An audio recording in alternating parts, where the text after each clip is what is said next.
Hi there. Welcome to Remarkable Top 5. Join me as we explore the world's most fascinating and amazing top 5 lists. Don't forget to like, share and subscribe. Let's get started. Hello, and welcome to another episode of Remarkable Top 5. Today, we're going to talk about the top 5 useless facts that you really need to know. You know, those little nuggets of information that serve no purpose, but somehow make us feel smarter. So, without further ado, let's dive in. Number 5. Flamingos. Did you know that a group of flamingos is called a flamboyance? That's right, these majestic pink birds are not only beautiful, but they also have a fabulous name for their group. I mean, who wouldn't want to be part of a flamboyance, right? Flamingos are actually pretty good dancers. They perform a unique dance during mating season that involves synchronized head bobbing, wing flapping, and booty shaking. They get their pink color from the shrimp and algae they eat. So basically, they're like walking smoothie bowls. Flamingos can stand on one leg for hours because it helps them conserve body heat.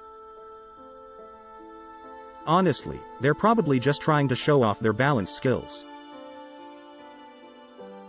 Flamingos are social animals and often form large groups called colonies. They even have their own unique ways of greeting each other, such as bowing or honking. Despite their graceful appearance, flamingos are actually pretty clumsy. They're known for tripping over their own feet and face planting into the water. But hey, at least they look cute doing it. Moving on to fact number 4, the cockroach. A group of cockroaches is called an intrusion, which is fitting since they're often seen as unwelcome guests in our homes. Cockroaches are incredibly fast runners and can run up to 3 miles per hour. So, if you're trying to catch one, you'll need to be quick. The world's largest cockroach is the Australian giant burrowing cockroach, which can grow up to 3.5 inches in length. That's bigger than some small rodents. Cockroaches can hold their breath for up to 40 minutes. That's longer than most humans can hold their breath.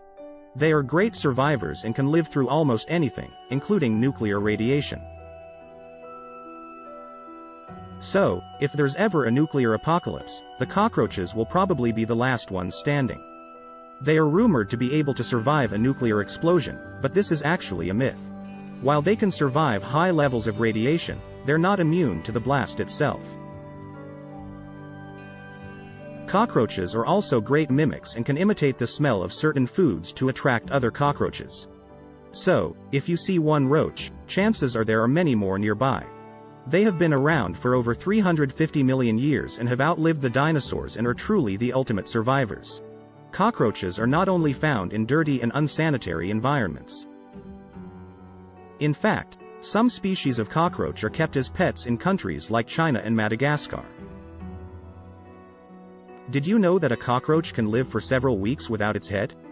That's right, these pesky insects are so resilient that they can survive decapitation.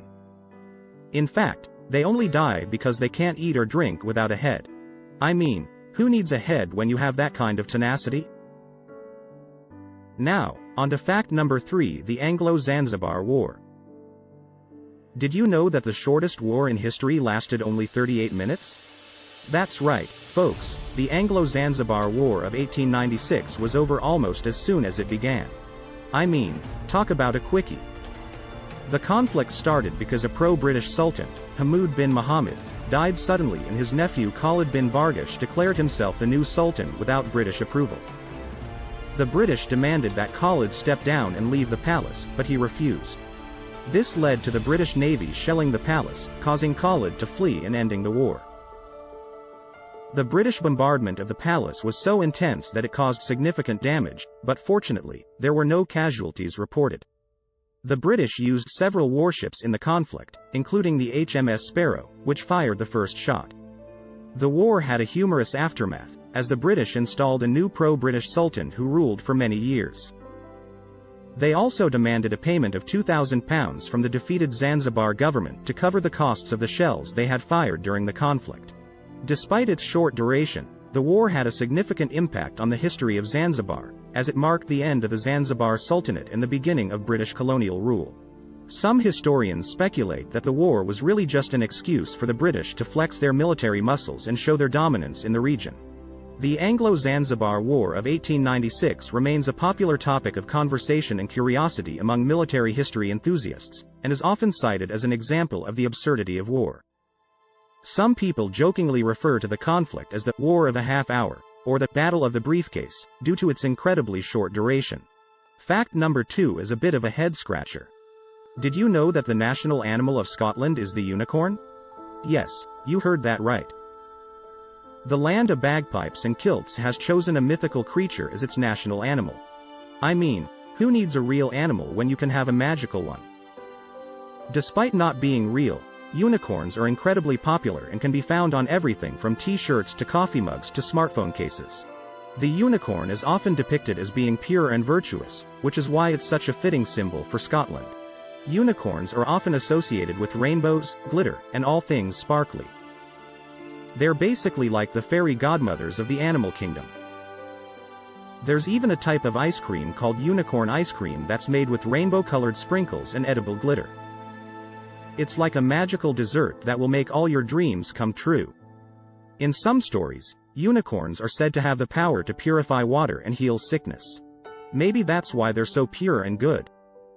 According to legend, only a virgin can catch a unicorn.